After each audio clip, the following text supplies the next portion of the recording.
YAHAWASHI Barakatah YAHAWASHI Barakatah Yahawah Barakatah Yahawah Barakatah YAHAWASHI. Anti-Semitic attack is an assault on all of us. It's an assault on humanity. It will require all of us working together to extract the hateful poison of anti-Semitism from our world. This was an anti-Semitic attack at its worst. The scourge of anti-Semitism cannot be ignored, cannot be tolerated, and it cannot be allowed to continue. We can't allow it to continue.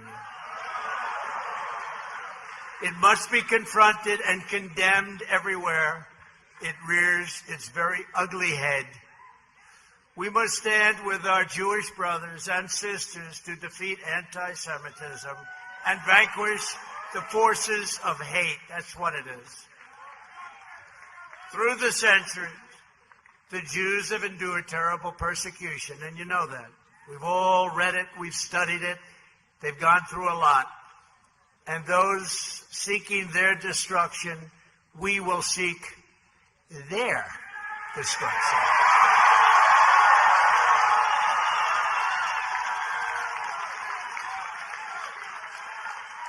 And when you have crimes like this, whether it's this one or another one on another group, we have to bring back the death penalty.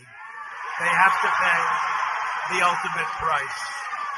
They have to pay the ultimate price. They can't do this. They can't do this to our country. We must draw a line in the sand and say very strongly, never again.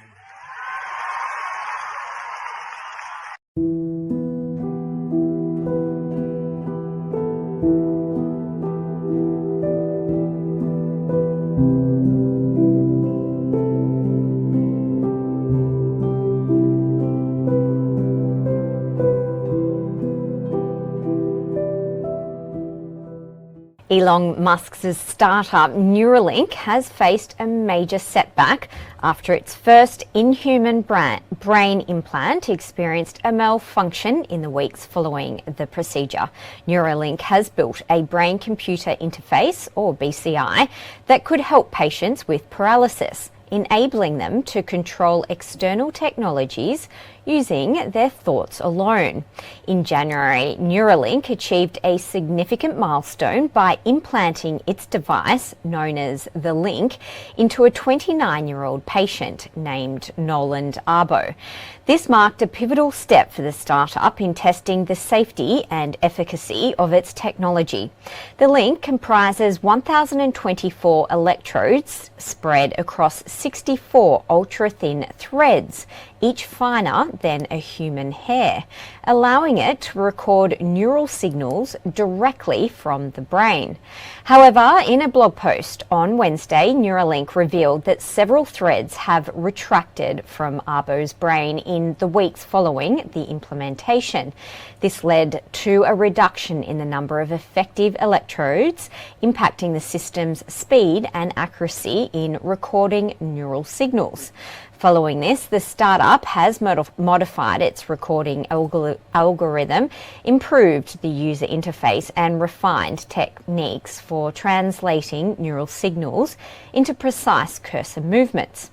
While there were considerations to remove the implant, Neuralink determined that it didn't pose a direct risk to the patient's safety. Arbo has been using Neuralink's BCI system extensively, spending up to 8 hours a day during the week and over 10 hours a day on weekends connected to the device. He described the experience as a luxury overload and emphasised how it has facilitated his reconnection with the world.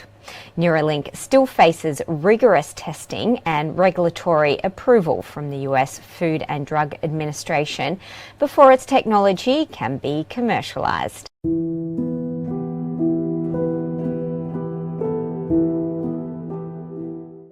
I don't pay attention to many Wall Street and government stats and polls. It's all lies and it's all fabricated.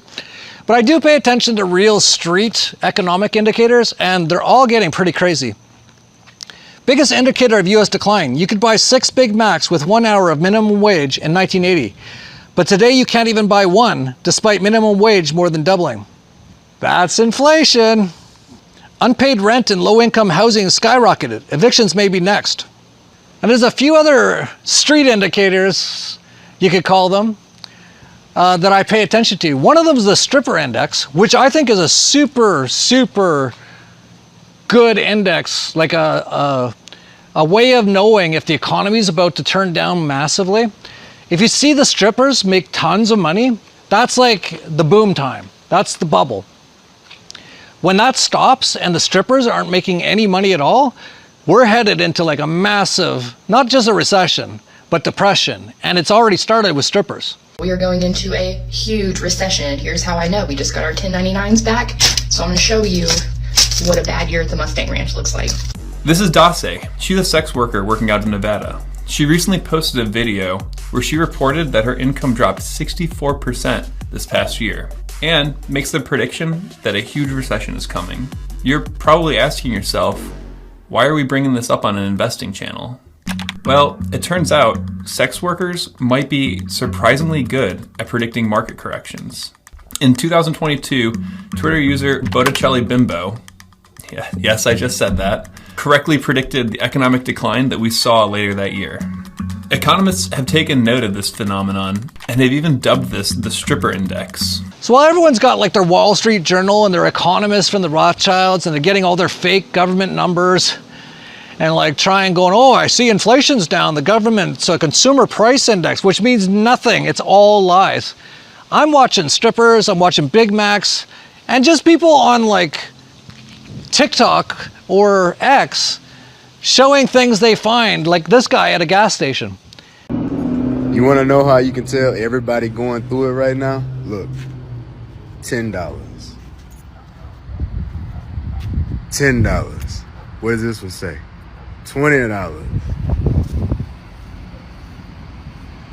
$10. Look, what else we got? $15. Who else? $19. Hold on. What else? What we got over here? $10. $10 worth of gas. Like that will maybe drive you for like, what, 30 minutes? Like that's what most people can afford now. And they can't even afford food. We're on the verge of something massive about to like just crash here.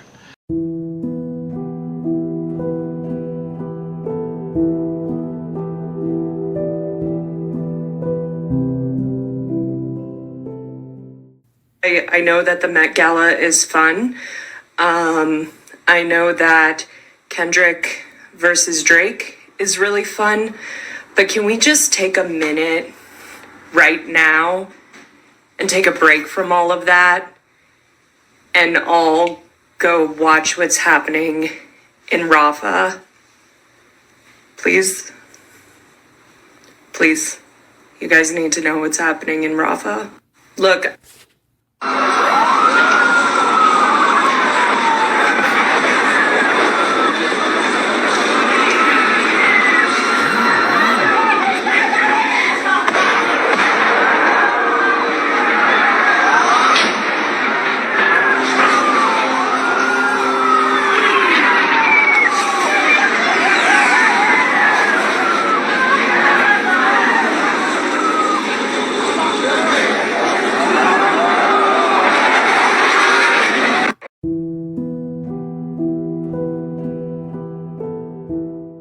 Well, would you look at that?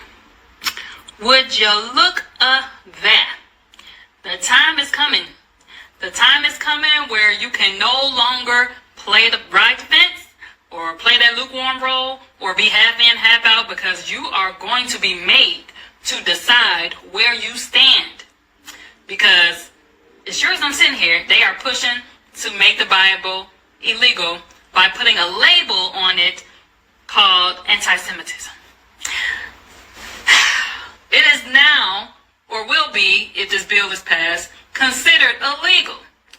Illegal to be a Christian, to be a Bible-believing Christian, because they're trying to say now that it is considered anti-Semitism to say that the Jews had anything to do with killing Jesus. It is seen as anti-Semitic, and they want to throw out the whole New Testament. Imagine that.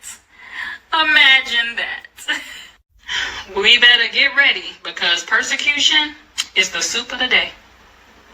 And personally, if you ask me, and I know you didn't, but if you did, I feel like either you're going to have to bear your shame with this one or explain Revelation 2:9. You pick. Time, what we said. Moving into position. Sir, ready to come check this out?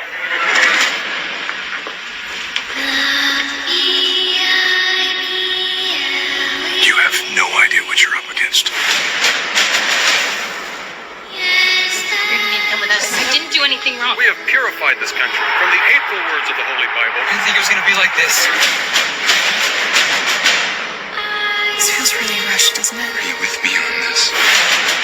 These people are starving for the real word of God. You're walking away from us!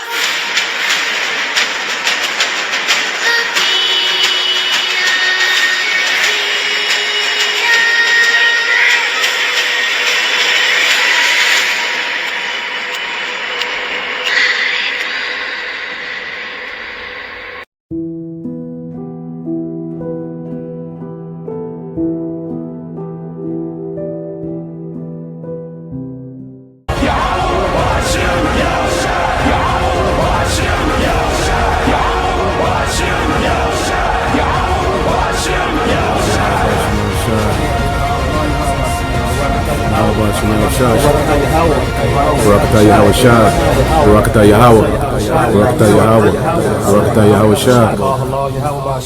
YAHAWASHI.